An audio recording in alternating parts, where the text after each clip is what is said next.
بسم اللہ الرحمن الرحیم۔ السلام علیکم ورحمۃ اللہ وبرکاتہ۔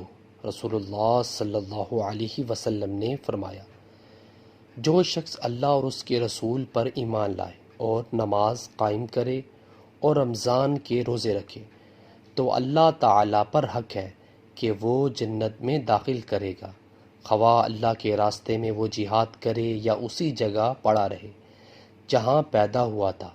صحابہ نے عرض کیا، یا رسول اللہ صلی اللہ علیہ وسلم، کیا ہم لوگوں کو اس کی بشارت نہ دے دیں؟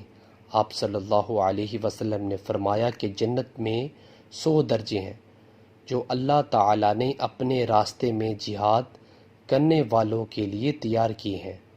ان کے 2 درجوں میں اتنا فاصلہ ہے جتنا آسمان و زمین میں ہے۔ اس لیے جب اللہ تعالیٰ سے مانگنا ہو تو فردوس مانگو، کیونکہ وہ جنت کا سب سے درمیانی حصہ اور جنت کے سب سے بلند درجے پر ہے۔ ماشاءاللہ، صحیح بخاری کی حدیث ہے۔ سو ویورز، ہمیں بھی چاہیے کہ جب ہم دعا مانگے تو جنت الفردوس مانگا کریں۔ سو اللہ تعالیٰ سے دعا ہے اللہ تعالیٰ ہمیں بھی اس حدیث پر عمل کرنے کی توفیق عطا فرمائے۔ ویڈیو کو شیئر کریں۔ جزاک اللہ۔ السلام علیکم ورحمۃ اللہ وبرکاتہ۔